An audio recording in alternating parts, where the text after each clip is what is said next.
طيب احنا دلوقتي بدأنا بداية صح 100%. طيب ايه الحاجات اللي تخلي السمك او توصل السمك ان هو يعي عندي؟ طيب في برضو حاجة مع مراعاة ان انا جايب سمكة سليمة 100%. يعني مثلا ما اروحش اجيب سمكة فيها مشكلة وحوضي مثلا ما فيهوش مشكلة وهوب ايه ده حصل لي مشكلة. بص يا عبد الرحمن، السمك بيحصل له ستريس اثناء النقل. تمام. يعني لو فرضنا ان السمك اللي في الحوض سليم وانت شاري سمك سليم، عملية أقلمة السمكة وتنزيلها، يعني أنا دايما بقول للهاوي لازم لما تيجي تنزل السمك أكل السمك اللي عندك الأول، شبعه، وبعد كده اما تيجي تنزل السمك طفي النور. يعني السمكه بتنزل من الكيس مدروخه، فالسمك القديم بيستلقاها بيفتكرها اكل بيقوم داخل عليها يقعد يضرب فيها لحد ما يفرهدها خالص يخلص عليها. فاحنا شبعناها الاول بنشبعها وطفينا عليها وبعد النور. كده بنطفي النور عشان ننزلها لحد ما تاخد نفسها وتاخد مكانها في الحوض. خلاص مفيش اي سمكه هتعرف تعمل معاها الغلط. ازاي بقى؟ إيه اللي انت سالتني سؤال بتقول لي ايه اللي بيجيب المرض للحوض؟ عدم وجود سخان كويس. درجه الحراره الصبح بتبقى مثلا 30، بالليل في الوقت ده 25 مثلا 16 15 كمان. يعني هتتفرج على الاسبوع الجاي درجه الحراره الصبح الشمس طالعه والجو حر وبالليل تلج. ايوه انتوا في القاهره الجو صحراوي اكتر. ده اللي بيعمل وايت سبوت، ده اول مسبب للوايت سبوت. ايه اللي بيجيب المرض؟ ان انت تجيب سمكه مريضه من حوض مريض تحطها في حوضك السليم، ده بيجيب المرض وبينقل عدوى. ممكن السمكه ديت اصلا ما يكونش باين عليها، ممكن يبقى باين على سمكه صاحبتها في نفس بتبقى هي مثلا في فتره حضانه المرض، فاهم قصدي؟ ده اللي بيعمل القصه دي. ايه اللي بيجيب المرض؟ عدم توافق الاسماك. نحط سمكه مش شرسه مع سمك طيب فتعضه فيحصل له انفكشن، مكان التعويره دي يحصل له التهاب، يجي له مرض فطري. بعدين الامراض في منها فطري وفي منها بكتيري وفي منها معوي. اللي بيجيب المرض استخدام اكل مش كويس، ما فيهوش متطلبات السمكه. تلاقي السمكه بقى ابتدت تعمل حمام براز كده ابيض، براز ابيض، بتقول لك ان انا عندي اصابه في المعده. بتستخدم معاها بقى ايه؟ مضادات حيويه اللي هي بتاعت المسالك البوليه زي الميبا فيوران، زي قرص على قد ايه؟ قرص على 40 50 لتر. سيبروديازول، فلاجيل، ملح انجليزي، فاهم قصدي؟ طب بنحط الجرعه مثلا ونغير الميه بعد قد ايه؟ غير ميه يعني مفيش تغيير ميه قبل 3 ايام. تمام، يكون الدواء خد مفعوله. السمكه خفت تمام، ما خفتش نرجع نكرر تاني 3 ايام. طيب اكرر لما اغير الميه ولا يعني اغير الميه واحط جرعه جديده ولا احط الجرعه الجديده على القديمه؟ لا، لازم اغير جزء من الميه. تمام. لان الادويه اللي انا بحطها خلاص بتتاكسد، فلو حطيت ده على ده بيبقى فيه مضره اكتر. ولو عندي فحم طبعا لازم اشيله عشان خاطر الفحم بيمتص. ولا فحم ولا كربون ولا زيوليت ولا اي حاجه من اللي هي بتمتص مفعول الدواء دي تخرب الدنيا. برضو ايه المعلومات اللي انا بقولها لك دي يعني طفحت الدم فيها، فدايما ببقى عايز الناس تستفيد منها وجرب وشوف الموضوع ده. يعني اللي برضو ممكن يعمل لك امراض، لازم برضو تجيب السمكه المناسبه للحوض المناسب. يعني ما تروحش تجيب مثلا سمكيه جولد فيش او اوسكار وتحطها في حوض 40 سم، مستحيل، فاهم قصدي؟ كني عيشت بني ادم نص متر في نص متر مش هيعيش. يعني اوسكار عايز حوض كبير. طيب انا عندي حوض صغير نانو، بجيب له شويه تترات، حبه جمبري، شويه زرع، اعرف استفيد منه، فاهم؟ وبعدين كل ما ابص له ما تعكننش، هو شويه زرع ورفايع كده حلو. وابسط. كل ما ابص عليه بقى الاقي الكاردينال بيلمع، النيون شايني، رامونوس بقها احمر ومقبله كده وجايه، واحط لهم البرشامه على الازاز والاقي العمليه ايه زي ماشيه زي الفل. انما احط صباعي في عيني ما ينفعش. ومش بكتر السمك ولا بالكميه احنا ساعات في ناس بتجيلنا بنمشيهم ما بنرضاش نبيع لهم، والله حوضه مش جاهز ما عندوش خلفيه، بنستقبله واحده واحده ونبدا نمشي معاه. الحماس برضو في الهاو الجديد هو انا عايز احط 100 سمكه في حوض 40 50 سم. انت دورك بقى كتاجر بتتقي الله ان انت تسيطر على الحماس ده وتستغل الحماس ده، عليكم السلام ورحمه الله وبركاته، لمصلحه الهاو وتوظفه صح. لما توظفه صح هتلاقي الدنيا هو نجح فاتبسط. ولو هو انبسط يبقى انت نجحت.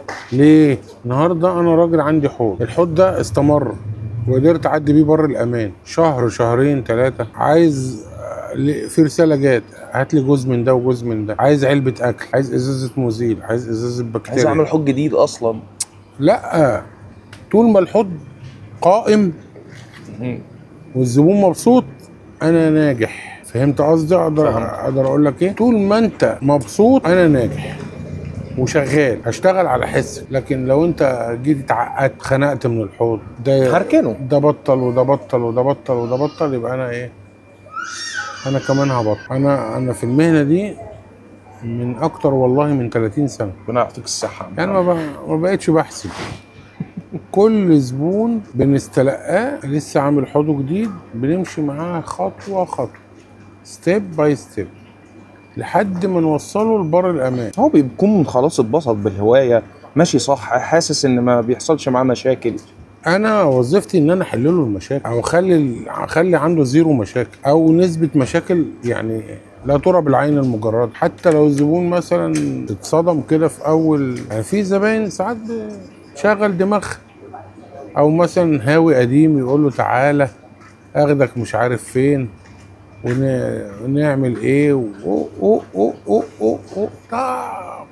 بعد ما كان ماشي زي الفل ماشيين معاه خطوه خطوه. يعني انا والله بعت ابني النهارده المنصوره الحوض، واحد عاملين له حوض مترين في كافيه ان شاء الله، راح جاب سمك وحطه، السمك مات والافتتاح عنده بعد بكره. شغلانه، فاهم قصدي؟ طب هتعمل ايه؟ بنحاول بقدر المستطاع نوصل الهاوي او العميل او الزبون لبر الامان. ده من مصلحتنا كلنا. الدورة البيولوجية حوار كبير قوي بيتلخص في اللي انا قلته ده. الكلمتين اللي انا بقولهم دول خدوا معايا سنين عشان اقدر اقولهم بالطريقة دي وبالسلاسة دي وبالبساطة دي. حوض سليم، اكل سليم، خدمة سليمة، ما تستخسرش. وبعدين النهاردة محلات السمك كلها بقت بتبيع اكل السمك فرط. يعني ممكن تخش تقول له اديني 10 جرام من ده و10 جرام من ده، حتى لو انت البادجت بتاعتك تعبانه مفيش ضغط عليك برضو هات 10 جرام من ده و10 جرام يعني. من ده. القرص بجنيه مثلا، هات لك 10 اقراص يقضي معاك 10 ايام. والسمك ما بياكلش الكميات، يعني انت مش مربي منستر. الفكره ان صمم ان انت تاكل سمكك اكل كويس، صمم ان انت تجيب سمك من مكان كويس، صمم ان انت قبل ما تجيب السمك وتجيب الحوض تقرا شويه يبقى عندك البيزكس اللي هو التوافق مثلا، المبادئ. لان في محلات كتير ما بتهتمش بحوار التوافق ده، حط ده مع ده مع ده مع ده، الهاوي يجي يعيط. والله بيجي لنا كوارث، والله بيجي لنا بلاوي مش عايز اقول لك يعني. ومع ذلك بنستوعب الموضوع، نحاول نضخ دم جديد في الهوايه بحيث ان هي تفضل منتشره ومستمره. وبننصح يعني لوجه الله. دي النقطه الاهم من ده كله. يعني انا بقول للي جايين في الطريق اوعى تسال حد. في ناس عندها هوايه او ثقافه اتجنن كده تضربه بسكينه ويقول لك انا ما اعرفش. يعني مثلا ممكن تسال واحد على عنوان ويكون مثلا الشارع اللي وراه يوديك العكس، يوديك منطقه مش ثانيه. فاهم ايه العقليه يعني. قول ما اعرفش. في ناس كتير قوي ما عندهاش ثقافه انا ما اعرفش. فانت ممكن تخش على الهاوي مثلا القديم يقول لك اذا ما كانش المفتح اللي زي يساعد الكفيف اللي زيك. هما الاثنين اصلا بيحسسوا.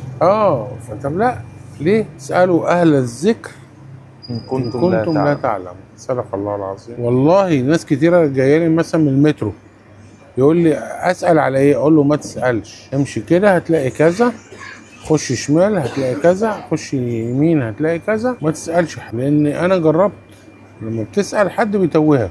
نصيحه للهاوي ما تسالش حد. عايز تستقي معلومه خش على جوجل استقيها، او استقيها من كبار التجار، عم محمد نجيب، السيد فاروق، محمد حلمي، روميو، الناس اللي هي الفاهمه القديمه معروف عنها الامانه برضه.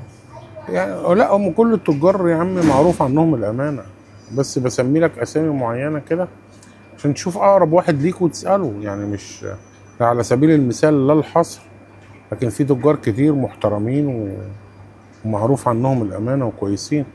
لا يسعني المجال ان انا اذكرهم كلهم، انا بقول لك بس انت مثلا في مربع سكني شوف اقرب واحد ليك وخلاص، ما تحاولش ان انت ترهق نفسك. برضو عدينا اول شهر في الدوره البيولوجيه هنأكل يوم ويوم لا، بعد تاني شهر هتعدي اسبوع تبدا تجيب الشفاط بتاعك او الخرطوم تسحب الوساخه من الارض. سحبنا جردل ودعكنا الازاز من جوه، نكون مجهزين جردل تاني من قبله بيومين نحط عليه غطا مزيل وغطا بكتيريا، ونبتدي نضيفه للحوض بهداوه، يعني شفشق كده شويه شويه، يعني كل ساعتين ثلاثه كده ايه نضيف حبه.